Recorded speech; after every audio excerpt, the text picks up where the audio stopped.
അവൻ ഇങ്ങനെ പറഞ്ഞു ചെവി കേൾക്കൂല എനിക്ക് പഠിക്കും. എനിക്ക് ഓർമ്മയുണ്ടെന്ന് തോന്നുന്നു. കാര്യം ക്ലാസ് കേൾക്കാൻ പറ്റില്ലല്ലോ, നോട്ട് മാത്രമല്ല നോക്കാം. അപ്പൊ ഞാൻ പറഞ്ഞു ഫീസ് വാങ്ങണ്ട. നമ്മുടെ കോഴ്സിന്റെ മുഴുവൻ ഇത് ഉപയോഗിക്കാൻ ഒരാൾക്ക് പറ്റുന്നില്ലല്ലോ. സർവിംഗ് ആയിട്ടുള്ളവർക്ക് കോഴ്സുകൾ ഫ്രീ ആയിട്ട് കൊടുക്കുകയും ചെയ്യാറ്. എന്നാലും അതൊരു ഹെൽപ്പിലേക്ക്, ഒരു ജോലിയിലേക്ക് എത്തിയല്ലോ. എനിക്ക് ഭയങ്കരമായിട്ട് സന്തോഷമാവും. അപ്പൊ അന്ന് ചിലപ്പോ ഒരു ഫീസ് ഒക്കെ പറഞ്ഞാൽ ചിലപ്പോ അതില് വേണ്ടാന്ന് വെച്ചാൽ അമ്മ ബുദ്ധിമുട്ടിക്കണ്ടെന്ന് കരുതിയിട്ട്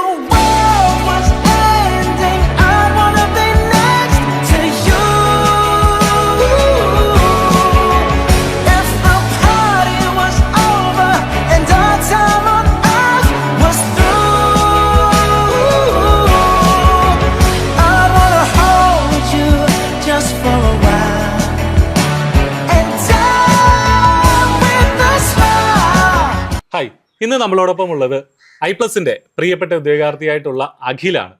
അഖില് ട്രേഡ്സ്മാൻ പ്ലംബിംഗ് പരീക്ഷയിൽ ഓൾ കേരള റാങ്ക് ലിസ്റ്റിൽ സപ്ലിമെന്ററി ലിസ്റ്റിൽ ഒന്നാമത് എത്തുകയും നിലവിൽ അഡ്വൈസ് കയ്യിൽ വന്നിരിക്കുകയും ചെയ്തിരിക്കുന്ന ആളാണ് അഖില്. അഖിലിനെ ഇന്റർവ്യൂയിലേക്ക് ഏറെ ആദരവോടുകൂടി ഐപ്ലസ് സ്വാഗതം ചെയ്യുകയാണ്. സപ്ലിമെന്ററി ലിസ്റ്റിൽ ഹിയറിംഗ് ഇംപയർഡ് വിഭാഗത്തിലാണ് അഖിലുള്ളത്. അപ്പോൾ അഖില് ഈ പരിമിതികളെയൊക്കെ അതിജീവിച്ച് എങ്ങനെ ഈ ഒരു റാങ്ക് ലിസ്റ്റിൽ എത്തിയെന്നും എങ്ങനെ സർക്കാർ ജോലിയിലേക്ക് എത്തിയെന്നും നമുക്ക് ഈ ഒരു ഇന്റർവ്യൂ വഴി ചോദിച്ചറിയാം. അഖിലിനൊപ്പം ഉള്ളത് അഖിലിന്റെ അമ്മയാണ്. അമ്മയും ഇന്റർവ്യൂയിലേക്ക് സ്വാഗതം ചെയ്യുകയാണ്. അഖിലിന് വേണ്ടിയിട്ട് കുറച്ച് കാര്യങ്ങളൊക്കെ നമ്മളോട് സംസാരിക്കുന്നതും അമ്മ തന്നെയായിരിക്കും. അപ്പോൾ സ്വാഗതം അഖിൽ, ഒരിക്കൽ കൂടി. ആദ്യമായിട്ട് അഖിലിനെ ഒന്ന് ഇൻട്രൊഡ്യൂസ് ചെയ്യാമോ? അഖിൽ എവിടെയാണ് പഠിച്ചത്, എന്താണ് ട്രേഡ് എന്തായിരുന്നു തുടങ്ങിയ കാര്യങ്ങളൊക്കെ ഒന്ന് പറയാമോ? അഖിൽ പഠിച്ചത് എവിടെ? പിന്നെ പച്ചു കണ്ടു, IT കടമ്പശ്ശേരി പമ്പ ഒരു വച്ച കണ്ടു. പിന്നെ പഠിക്കാൻ തിരിച്ച് പഠിച്ചു, ഓളാൽ പഠിച്ചു, പമ്പ പമ്പ പഠിച്ചു. പിന്നെ രാവിലെ പോയി ടൈപ്പിൽ പോയി അത് കുറേ പഠിച്ചു. പിന്നെ കൊച്ചിരി ചുമ്മാ പഠിച്ചു, പമ്പ പഠിച്ചു, ശാസ്ത്രം പഠിച്ചു. അതുപോലത്തെ പഠിച്ചത് വീടോ പമ്പയുടെ വീടോ വീടോ മാത്രം അങ്ങനെ പഠിച്ചാണ് പറഞ്ഞത്.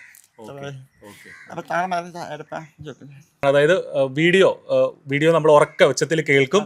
അതിനുശേഷം മനസ്സിലായില്ലെങ്കിൽ വീണ്ടും നമ്മളത് കേട്ട് ആ നോട്ട്സും ഒക്കെ കണ്ട് നമ്മളത് പഠിച്ചെടുക്കും എന്നുള്ള രീതിയിൽ തന്നെയാണ് അഖില് ഇപ്പൊ പറഞ്ഞത്. അപ്പൊ റിവൈസ് ചെയ്യുക എന്നുള്ളൊരു കൺസെപ്റ്റ് തന്നെയാണ് അഖില് അവിടെ ഉപയോഗിച്ചിരുന്നത്, അല്ലേ? ഓക്കെ. അതുപോലെ തന്നെ ഐപ്ലസ് അഖിലിനെ എങ്ങനെയാണ്? നമുക്കറിയാം ഐപ്ലസിനൊപ്പം അഖില് ഏറെ നാളായിട്ട് ഐപ്ലസിനൊപ്പം ഉണ്ട്. അഖില് പലപ്പോഴും എന്നോട് തന്നെയാണ് പല സംശയങ്ങളും ചോദിച്ചിട്ടുള്ളത്. ഈ പല പരീക്ഷകളിലെ അപ്ഡേറ്റുകൾ അഖില് നമ്മളോട് പറയാറുണ്ട്, നമുക്ക് മെസ്സേജ് ചെയ്യാറുണ്ട്. അപ്പോൾ ഐപ്ലസ് എങ്ങനെയാണ് അഖിലിനെ ഈ ഒരു ജേർണിയിൽ, ഈ ഒരു റാങ്കിലേക്കുള്ള ജേർണിയിൽ സഹായിച്ചത് എന്ന് കൂടെ ഒന്ന് പറയാമോ? ഐപ്ലസ് അഖില് ചേർന്നു, പഠിക്കാൻ ചേർന്നിട്ട് PSC എങ്ങനെയാണ് പഠിച്ചത്, എങ്ങനെ സഹായിച്ചു, സാർ എങ്ങനെ സഹായിച്ചു എന്ന് ചോദിച്ചേ.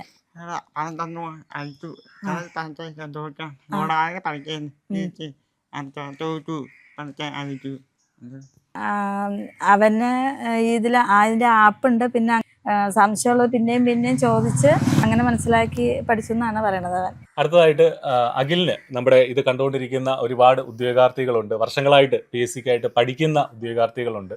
അപ്പോൾ അവരോട് അഖിലിന് എന്താണ് പറയാനുള്ളത്? പ്രത്യേകിച്ചും അഖിലിനെ പോലെ ഉള്ള ഒരാൾ നിശ്ചയദാർഢ്യം കൊണ്ട് അഖിലിന്റെ പ്രത്യേകിച്ച് അമ്മയുടെയൊക്കെ പിന്തുണയോടുകൂടി തന്നെ ഈ ഒരു സർക്കാർ ജോലിയിലേക്ക് എത്തിയത് എങ്ങനെയാണെന്നും അതുപോലെ തന്നെ എന്താണ് നമ്മുടെ ഇപ്പോൾ പഠിക്കുന്ന ഉദ്യോഗാർത്ഥികളോട് പറയാനുള്ളത് എന്നൊന്ന് വിശദമാക്കാം.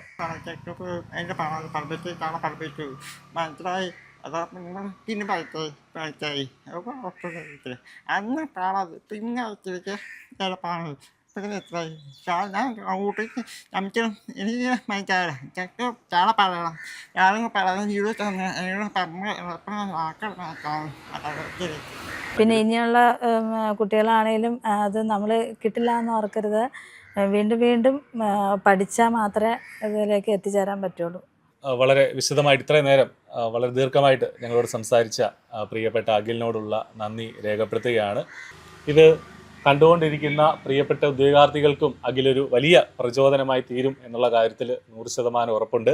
അപ്പോൾ എല്ലാവിധമായ ആശംസകളും ഐപ്ലസിൻ്റെ ഭാഗത്തു നിന്ന് അറിയിക്കുകയാണ്. നന്ദി.